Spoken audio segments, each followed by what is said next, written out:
आपने सुना होगा राजस्थान में खाटू श्याम जी के बारे में जी, है ना, सबने सुना है कि वो सीकर जिले में है।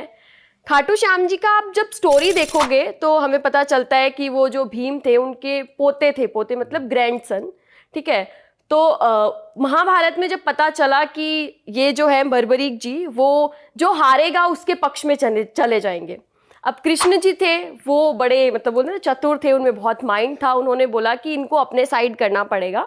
तो कृष्ण जी ने उनको बुलाया और अपने दर्शन दिए और उन्हें ये बताया कि आप इस युद्ध में हमारा साथ दो, आप अपना जो गर्दन है वो काट के मुझे दे दो, तो आने वाले युग में आपको मेरे नाम से पूजा जाएगा। लाइक खाटू श्याम जी को श्याम के नाम से, लाइक कृष्ण जी के नाम से पूजा जाएगा, ठीक है। और दूसरी चीज कि लाइफ में वो चीजें जो कोई भी भगवान नहीं दे सकता, ठीक है, वो चीजें आपको दी जाएगी। सो राहु के लिए मैं एक उपाय बताती हूँ कि आपको कोई भी पंडित जी ऐसे बोलते हैं कि आपका राहु बहुत खराब है, कुछ नहीं करना, राजस्थान आइए, घूमने के बहाने से आइए, खाटू श्याम जी के दर्शन कीजिए, उनको हो सके तो एक मोर पंख चढ़ाइए या फिर कमल का फूल उनको बहुत पसंद होता है, गुलाब का फूल उनको बहुत पसंद होता है, वो चढ़ाइए और उनसे प्रे कीजिए कि मेरे राहु के जितने भी दोष हैं सब खत्म कर दीजिए। मैं बोलती हूँ हारे के सहारे थे खाटू श्याम जी, और आपके साथ भी वही होगा। आपके राहु आपको कभी भी नेगेटिव रिजल्ट नहीं देगा और पूरा राहु आपको पॉजिटिविटी ही देगा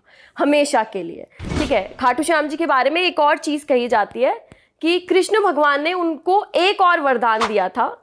जब कोई इंसान या जब कोई भक्त हर एक मंदिर जाके, हर एक जगह जाके और वो ऐसे सोचेगा कि मेरी तो मन्नत थी वो कहीं पे भी पूरी नहीं हुई, वहां पे तुम काम आओगे, मतलब वहां पे तुम्हारी चीजें, तुम्हारा दिया हुआ वरदान, कोई भी इंसान एक बार भी जाके आता है उसे बहुत अच्छे रिजल्ट्स मिलते हैं। तो वहां पे जाने से आपके भी कष्ट कट जाएंगे। मैं तो यही बोलूंगी कि आइए, विजिट कीजिए और दर्शन कीजिए। वाह वाह वाह। मैम ये बताओ तो फिर वहाँ पे कोई भी जा सकता है या फिर जिनको राहु की प्रॉब्लम है वो स्पेशली जाएं, या कई बार ऐसे होता है ना कि आपको जरूरत नहीं है पर आप वो रेमेडी कर दो, ऐसा भी होता है एस्ट्रोलॉजी में? नहीं, ऐसा कुछ नहीं होता। आप कोई स्टोन पहनते हो या फिर मान लीजिए आप कोई क्रिस्टल पहनते हो तो आपको ध्यान रखना है कि आपकी कुंडली के सजेशन से या पाम के या फिर न्यूमरोलॉजी के सजेशन से ही आप पहनो। रेमेडीज की बात है, कोई चीज़ का दान करना हुआ, किसी मंदिर में विजिट करना हुआ, एक स्पेसिफिक बताया जाता है। मान लो किसी के ब्लड की कमी है तो उसे बोला जाएगा कि आप अनार खाइए, बट ऐसा तो नहीं है जिसके नहीं कमी है वो अनार नहीं खा सकता। करेक्ट, रेमेडीज कोई भी कर सकता है। के मंदिर जाएंगे तो लोग ये थोड़ी सोचेंगे यार मेरा राहु सही तो नहीं चल रहा, गलत तो नहीं इसलिए जाऊं, कोई नहीं सोच, दर्शन करने जाते हैं अक्सर। देखो भक्त इतने हैं उनके कि मैं आपको बता नहीं सकती।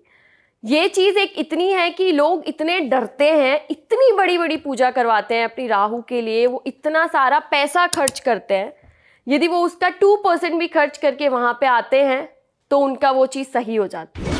वो दोनों एक दूसरे से को रिलेटेड है, हम उनको ये चीज बोल सकते हैं। बाकी हम सब जा सकते हैं खाटू श्याम जी पे, कृष्ण जी का आशीर्वाद है, जो चीज कृष्ण जी भी पूरी नहीं कर सकते वो खाटू श्याम जी पूरी कर सकते हैं।